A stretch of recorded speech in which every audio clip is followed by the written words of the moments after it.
Welcome to Dreadful Visions, where we delve into the darkest depths of horror. Don't miss out on our terrifying tales. Subscribe now and join us on our journey into the unknown. Story 1. The Midnight. Everyone has experienced that unsettling feeling of being watched, especially when you're alone at night. But what happens when that feeling becomes a reality? My name is Lisa, and this is my story. It was the summer before my junior year of college, and I had decided to stay on campus to work at a local coffee shop. I rented a small apartment just off campus. The building was old, with creaky wooden floors and thin walls, but it was affordable, and I didn't mind the occasional noise from my neighbors. One night, after a long shift at the coffee shop, I returned home exhausted. I took a quick shower and went straight to bed. The night was unusually quiet, and I fell asleep almost immediately. However, a noise woke me up in the middle of the night. At first, I thought it was just the pipes or the wind, but then I heard it again, a faint, almost imperceptible sound coming from the living room. I sat up in bed, my heart pounding. I listened closely, and there it was again, a soft creaking, like someone walking on the old wooden floors. I tried to convince myself that it was just the building settling, but the sound was getting closer. My apartment was small, just a bedroom, a living room, a kitchen, and a bathroom, so it didn't take long for the sound to reach my bedroom door. I reached for my phone on the nightstand, my hands trembling. I quickly dialed 911 and whispered to the operator that I thought someone was in my apartment. The operator told me to stay on the line and find a place to hide. I slipped out of bed as quietly as I could and crept into the closet, pulling the door shut behind me. The creaking continued, each step closer and closer. I could hear my heart beating in my ears, and I held my breath, trying to remain silent. The operator stayed on the line with me, reassuring me that help was on the way. But then I heard my bedroom door slowly creak open. The footsteps stopped, and there was a long silence. I could feel my body shaking, my mind racing with fear. Suddenly, the closet door was yanked open, and I screamed. There, standing in front of me, was a man dressed in black, his face partially obscured by a hood. He stared at me for what felt like an eternity, his eyes cold and empty. I felt a surge of adrenaline and kicked out, hitting him in the knee. He stumbled backward, giving me just enough time to bolt out of the closet and run towards the front door. I could hear him behind me, but I didn't look back. I threw open the door and ran into the hallway, screaming for help. My neighbors came out of their apartments, and the intruder quickly disappeared down the stairwell. The police arrived moments later, but he was long gone. They searched my apartment and found that the lock on my front door had been tampered with. It was clear that this man had planned to break in and was likely waiting for the right moment. The police took my statement and promised to patrol the area more frequently, but they never caught the man. I moved out of that apartment the next day and stayed with a friend until I could find a new place. The experience left me shaken, and I still have trouble sleeping at night. To this day, I can't shake the feeling of being watched, especially when I'm alone. I always check my doors and windows before going to bed, and I keep a baseball bat by my bedside, just in case. The memory of that night is a constant reminder that sometimes our worst fears can become a reality. Story 2. The Stalker. Imagine having a shadow that you can't see, but you can always feel. My name is Rachel, and my nightmare began in my freshman year of college. I was an art major, spending most of my time in the studio, lost in my work. It was a time of exploration and creativity, but it was also when I first noticed him. At first, I didn't think much of it, a guy in one of my classes who seemed to be everywhere I went. He was quiet, never really interacting with anyone, but his presence was always there, just on the periphery of my vision. One evening, as I was packing up my things in the studio, I found a note tucked into my sketchbook. It was a simple drawing of me, beautifully detailed but with a chilling accuracy. At the bottom, it read, "You're my inspiration." I was flattered at first, but the more I thought about it, the more uneasy I became. I had never spoken to this guy, yet he had been watching me closely enough to capture my likeness so perfectly. As the weeks went by, I started finding more notes and drawings. They were always flattering but increasingly personal, referencing conversations I had with friends or places I had been. I began to feel like I was being watched all the time. My friends tried to reassure me, saying it was just a harmless crush, but I couldn't shake the feeling of unease. One night, I was walking back to my dorm from the library, the campus unusually quiet. I had stayed late to finish an assignment and was lost in my thoughts when I heard footsteps behind me. I glanced back, but saw no one. I quickened my pace, but the footsteps followed, matching my speed. My heart raced, and I broke into a run, reaching my dorm and slamming the door behind me. I told my friends about the incident, and they insisted I go to campus security. I did, but without any concrete evidence or a clear description of the guy, there wasn't much they could do.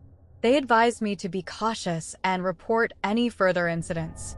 The following week, I received a package in my mailbox. It was a beautifully wrapped box with a ribbon and no return address. Inside was a hand-carved wooden figurine of me holding a paintbrush with the words, "Forever yours," etched into the base. My blood ran cold. This wasn't just a crush. It was an obsession. I took the figurine to campus security, who launched an investigation. They reviewed security footage and identified the guy from my class as the one who had left the package. He was brought in for questioning, but he denied everything, claiming it was a coincidence and that I was overreacting. Despite the lack of evidence, I was granted a restraining order, and the guy was barred from coming near me or attending any of my classes. For a while, things seemed to return to normal, and I felt a sense of relief. But the feeling of being watched never truly left me. A few months later, I started receiving anonymous emails. They were filled with detailed accounts of my daily activities, things only someone watching me closely would know. The emails escalated in intensity, becoming more graphic and threatening. I was terrified and reported them to the police, who traced the emails back to the guy. He was arrested and charged with stalking and harassment. During the trial, it was revealed that he had been following me for months, collecting personal information and creating a detailed journal of my life. His apartment was filled with drawings, photographs, and even recordings of me. The experience left me traumatized, and I struggled with anxiety and paranoia for years. I eventually transferred to another school and tried to put the incident behind me, but it has always lingered in the back of my mind. The fear of being watched, of someone invading my privacy, has never fully gone away. I share my story not to scare you, but to remind you to trust your instincts and take action if you ever feel unsafe. Sometimes, our worst fears are not just figments of our imagination, but real threats that we must confront. Story 3. The disappearance. Disappearing without a trace is something that happens in movies and novels, but for me, it became a terrifying reality. My name is Alex, and this is the story of how my best friend Mark vanished during our senior year of college. Mark and I had been inseparable since freshman year. We were both majoring in computer science, and we spent countless hours working on projects and gaming together. He was the kind of friend you could always count on, so when he didn't show up for class one day, I was immediately concerned. I tried calling and texting him, but there was no response. I went to his apartment, but he wasn't there. His car was parked outside, and nothing seemed out of place. I contacted his family, but they hadn't heard from him either. It was as if he had vanished into thin air. I reported Mark's disappearance to the campus police, who launched an investigation. They interviewed friends, professors, and anyone who might have seen him.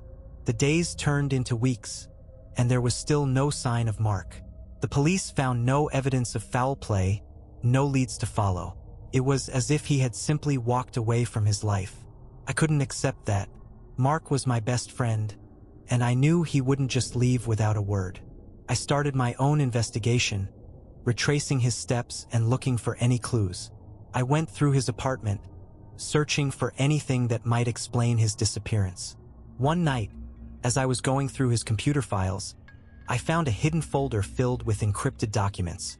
I managed to decrypt them and discovered a series of emails between Mark and a mysterious person. The emails referenced a secret project they were working on, something involving advanced AI and virtual reality. I dug deeper and found out that Mark had been meeting this person off campus, in an abandoned warehouse. I decided to check it out, hoping to find some answers. I arrived at the warehouse late at night, the place eerily silent and dark. I searched the building, and in one of the back rooms I found a makeshift lab with computers and equipment. As I looked around, I found a laptop with a program running. It was an AI simulation, something Mark had been working on. I couldn't make sense of the code, but it was clear that this was important. I copied the files onto a USB drive and left the warehouse, my mind racing with questions. I took the files to one of our professors, someone we trusted. He examined the code and explained that Mark had been working on an advanced AI capable of creating realistic virtual environments. The project was groundbreaking, but also dangerous if it fell into the wrong hands. The professor helped me dig deeper, and we discovered that the mysterious person Mark had been communicating with was a former student, someone who had been expelled for unethical experiments. This person had lured Mark into continuing the project in secret, promising him fame and fortune. We contacted the police with our findings, and they raided the warehouse. They found more evidence linking the former student to Mark's disappearance. It turned out that Mark had been taken, forced to work on the project, and when he tried to leave, he was silenced.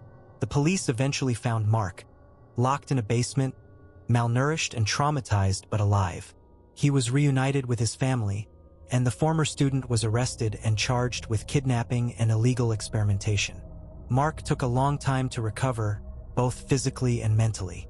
The experience changed him, and he decided to leave school and start fresh somewhere else. I stayed in touch with him, supporting him as best as I could. The disappearance of my best friend and the subsequent discovery of his ordeal is something that will haunt me forever.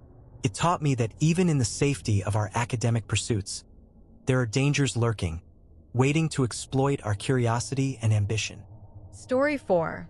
The Haunted Dormitory. College dorms are supposed to be places of fun, friendship, and late-night study sessions. But what if your dorm was hiding a dark secret? My name is Emily, and this is the story of my haunted dormitory. It was my sophomore year, and I had just moved into a new dorm building on campus.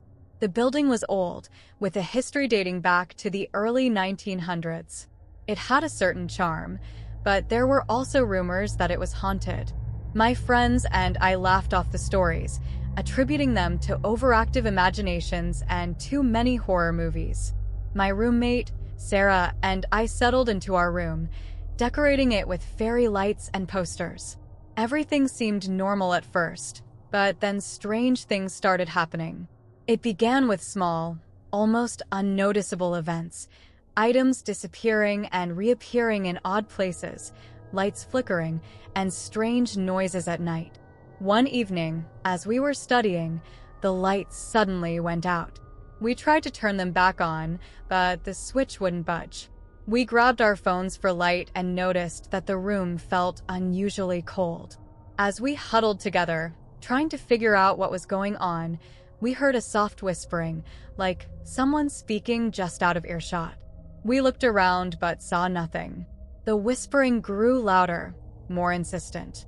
We decided to leave the room and find the resident advisor. As we stepped into the hallway, the lights came back on and the whispering stopped. The RA checked our room but found nothing wrong. We were told it was probably just a power surge, but Sarah and I couldn't shake the feeling that something was off. Over the next few weeks, the strange occurrences escalated. We heard footsteps in the hallway when no one was there, doors slamming shut on their own, and the whispering, always the whispering. One night, Sarah woke me up, her face pale with fear. She had seen a shadowy figure standing at the foot of her bed, watching her. We started asking around, and other residents shared similar stories. We learned that a student had died in our building years ago, under mysterious circumstances.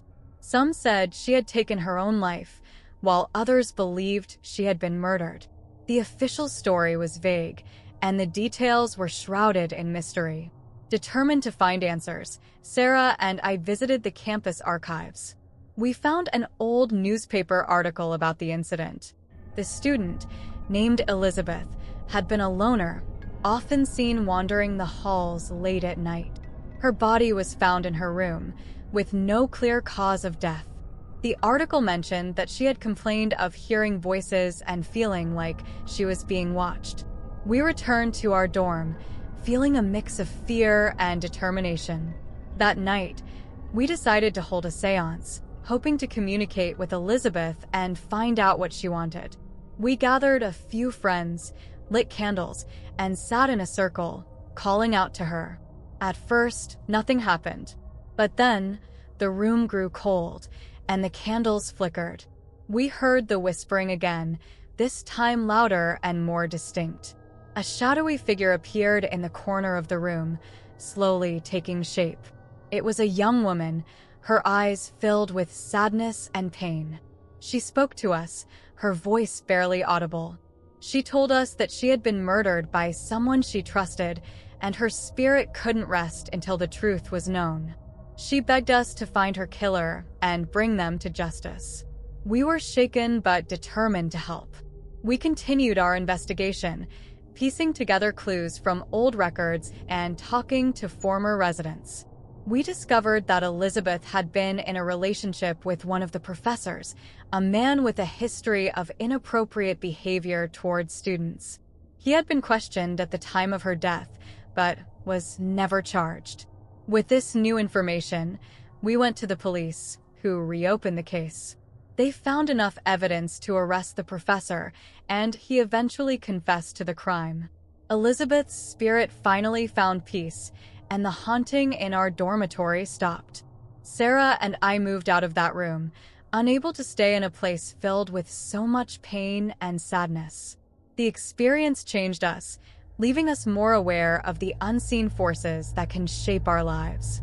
It also taught us the importance of listening to those who are often ignored or dismissed, for their stories hold the key to understanding and justice. Story 5, The Night Shift. Working the night shift can be eerie, especially when you're alone. My name is Jack, and this is the story of my terrifying experience as a campus security guard. I took the job to help pay for college expenses. The work was straightforward, patrolling the campus, checking buildings, and ensuring everything was secure. Most nights were quiet, with only the occasional call about a noise complaint or a student locked out of their dorm. One night, I was assigned to patrol the science building, a large, multi-story structure with numerous labs and classrooms. It was a quiet night, and I didn't expect any trouble. I walked the halls, my flashlight cutting through the darkness, the only sound being my footsteps echoing off the walls. As I made my way to the basement, I heard a faint noise, like someone crying. I followed the sound. My curiosity piqued and found a young woman sitting on the floor, her face buried in her hands. She looked up as I approached, her eyes red and swollen from crying. She told me her name was Laura and that she was a graduate student working late on a project. She had gotten locked in the basement and couldn't find her way out. I offered to help her, and she gratefully accepted. As we walked, she told me about her research and how she often worked late into the night. We reached the door leading to the main hallway, but when I tried to open it, it wouldn't budge. It was as if the door was locked from the other side. I used my radio to call for assistance, but there was only static. I tried my cell phone, but there was no signal. The sense of unease began to grow. Laura suggested we try another exit, and we continued down the hallway. The building's layout was a maze, and it was easy to get turned around. We reached another door, but it too was locked. I could feel the tension in the air, and Laura's fear was palpable. We decided to head back to the stairs, but as we did, the lights flickered and went out, plunging us into darkness. My flashlight was the only source of light, and its beam seemed weaker than before. We heard a noise behind us, a soft shuffling, like footsteps. I turned, shining the flashlight down the hallway, but there was nothing there. Laura grabbed my arm, her grip tight with fear. We moved quickly, trying to find an open door or a window to escape. The footsteps continued to follow us, growing louder and more insistent. We reached a classroom door, and to our relief, it was unlocked. We slipped inside, closing the door behind us. I propped a chair under the doorknob, hoping it would keep whatever was out there from getting in. We sat in the darkness, our breaths shallow and quick, waiting for the footsteps to pass. But they didn't. They stopped right outside the door, and we could hear someone, or something, breathing. The doorknob rattled, and the door shook as if someone was trying to force it open. I held my flashlight tightly, ready to defend ourselves if necessary. After what felt like an eternity, the shaking stopped, and the footsteps retreated. We waited a few more minutes before cautiously opening the door. The hallway was empty, but the feeling of being watched remained. We hurried to the stairs and made our way to the ground floor, finally finding an exit that led outside. We ran to the security office, and I reported the incident. My supervisor was skeptical but agreed to check the building. They found no signs of anyone else being there, and the doors were all unlocked. It was as if the entire experience had been a figment of our imagination. But Laura and I knew what we had experienced was real. We both requested to be reassigned to different buildings, and I never worked the night shift alone again. The experience left a mark on both of us, a constant reminder that sometimes the darkness holds more than just shadows. To this day, I can't explain what happened that night, but I know that something was down in that basement with us, something that didn't want us there. It's a memory that haunts me, a reminder that the unknown can be more terrifying than we ever imagined. If you have enjoyed watching this video and are a fan of horror stories and scary things like this, please subscribe and comment down below any suggestions as to what you would like to see on this channel. Thank you for watching and have a good day.